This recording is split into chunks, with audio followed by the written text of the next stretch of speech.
Hello everyone. இந்த யூனிவர்ஸில் மாஸ்ன்னு சொல்லக்கூடிய நிறை ரெண்டு விதமாக மாறும். மாஸ் ஒரு இடத்த இருந்தால் அதை நாம் பொசிஷன்னு சொல்கிறோம். அதுவே நகர்ந்து போயிட்டே இருந்தால் அதை மொமெண்ட்டுன்னு சொல்கிறோம். இந்த ரெண்டு குவான்டிட்டியும் நாம் ஒரே நேரத்தில் மெஷர் பண்ண முடியாது. இதே மாதிரி வைப்ரேஷன் ரெண்டு விதமாக இருக்குது. வைப்ரேஷன் ஒரே இடத்த இருந்தால் அதை எனர்ஜின்னு சொல்கிறோம். அதே வைப்ரேஷன் மூவ் ஆகிட்டே இருந்தால் அதை நாம் டைமுன்னு சொல்கிறோம். இந்த ரெண்டு குவான்டிட்டியும் நாம் ஒரே நேரத்தில் மெஷர் பண்ண முடியாது. இதை தான் நிச்சயமில்லாத விதி, அன்சர்டனிட்டி பிரின்சிபல்னு சொல்கிறோம். ஜெர்மன் சயின்டிஸ்ட் ஹைசன்பெர்க் 1927 இதை கண்டுபிடிச்சார். இப்போ எனர்ஜினா என்னன்னு பார்ப்போம். ஸ்மாலஸ்ட் வைப்ரேஷன் மூலிமா நமக்கு ஸ்மாலஸ்ட் எனர்ஜி கிடைக்கும்.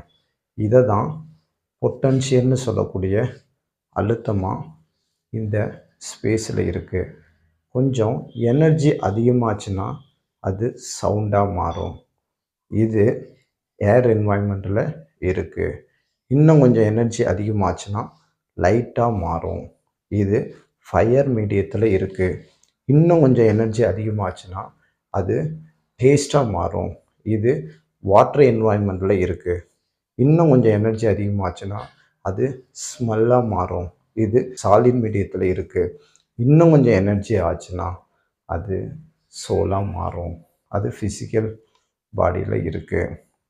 இப்போ என்ன கன்க்ளூஷன்னா, ஸ்மாலஸ்ட் எனர்ஜி இந்த ஸ்பேஸில் இருக்கக்கூடிய பொட்டன்ஷியல்னு சொல்கிறோம். ஹையஸ்ட் எனர்ஜியை நம்ம ஃபிசிக்கல் பாடியில் இருக்கக்கூடிய சோல்னு சொல்கிறோம். மற்ற எல்லா எனர்ஜியும் இந்த ரெண்டு எனர்ஜிக்கு நடுவில் தான் இருக்குது. இப்போ சப்ஸ்கிரைபர் கேட்ட ரெண்டு கொஷினை பார்ப்போம். So what is space time in spiritual? ரெண்டாவது கொஷின் என்னென்னா, மறுபிறவி உண்டா? Is it exist reincarnation? முதல்ல ஸ்பேஸ் டைம் அப்படின்னா என்னன்னு பார்ப்போம். ஸ்பேஸுங்கிறது ஸ்மாலஸ்ட் எனர்ஜி ஸ்டோரிங் மீடியம். இதுவே டைமுங்கிறது ஸ்மாலஸ்ட் எனர்ஜி மூவிங் மீடியம். இப்போ மாஸ் ஒரு இடத்த இருந்தால் பொசிஷன்னு சொல்கிறோம். அதுவே நகர்ந்து போனால் மூமெண்ட்டுன்னு சொல்கிறோம். அதே மாதிரி தான் எனர்ஜி ஒரு இடத்த இருந்தால் அதை நாம் ஸ்பேஸ்ன்னு சொல்கிறோம். அதே எனர்ஜி நகர்ந்து போச்சுன்னா நாம் டைமுன்னு சொல்கிறோம். அப்போ ஒரு எனர்ஜி ஒரு இடத்துலேருந்து நகர்ந்து போகிறப்ப ஸ்பேஸ் டைமாக கன்வெர்ட் ஆகுதுன்னு சொல்கிறோம். அதே நகர்ந்து போகக்கூடிய எனர்ஜி ஒரு இடத்த நின்றுச்சுன்னா டைம் ஸ்பேஸாக கன்வெர்ட் ஆகுதுன்னு சொல்கிறோம். லாஸ்ட் வீடியோவில் ஸ்பேஸு தான் சோலாக கன்வெர்ட் ஆகுது அப்படின்னு நாம் பார்த்தோம். அப்போ இந்த ஸ்பேஸ் டைமுங்கிறத நாம் சோல் டைமுன்னு சொல்ல முடியும். சோல்னால் நமக்கு என்னன்னு தெரியும். The highest form of storing energy அப்படின்னு சொல்லலாம்.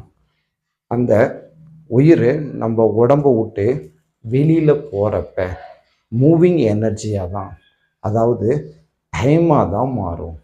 அதனால தான் இறந்தவங்களை நாம் காலமானார்னு சொல்கிறோம். மறுபடி இந்த மூவிங் எனர்ஜின்னு சொல்லக்கூடிய டைம் ஸ்டோரிங் எனர்ஜின்னு சொல்லக்கூடிய சோலாக கன்வெர்ட் ஆகுமா? இதை தான் மறுபிறவி ரீஇன்கார்னேஷன்னு நம்ம சொல்கிறோம். இப்போ வாட்டரை எடுத்துக்கலாம். அதில் கெமிக்கல் பாண்டு இருக்குது. அதனால் ஸ்டோரிங் எனர்ஜின்னு நம்ம சொல்ல முடியும். எவாபரேட் ஆகிறப்ப மூவிங் எனர்ஜின்னு சொல்லக்கூடிய ஏர் அட்மாஸ்பியராக மாறிடும். மறுபடியும் வாட்டராக மாறணும்னா கூலிங் அட்மாஸ்பியர்னு சொல்லக்கூடிய எனர்ஜி குறைஞ்ச இடத்த தான் அது நடக்கும். இதே மாதிரி தான் மூவிங் எனர்ஜின்னு சொல்லக்கூடிய நேரம் மறுபடியும் ஸ்டோரிங் எனர்ஜின்னு சொல்லக்கூடிய சோலாக மாறணும்னா கண்டிப்பாக எனர்ஜி குறைஞ்ச இடத்துல தான் இது நடக்கும். நம்ம உடம்பில் உயிர் இருக்குது.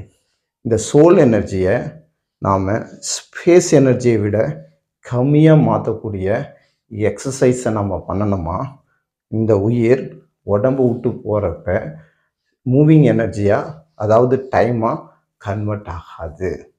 இதை தான் நாம் முக்தி நிலை என்லைட்மெண்ட்னு சொல்கிறோம். இது எப்போ நடக்கும்னா லாங் டைம் மெடிடேஷனில் நடக்கும்.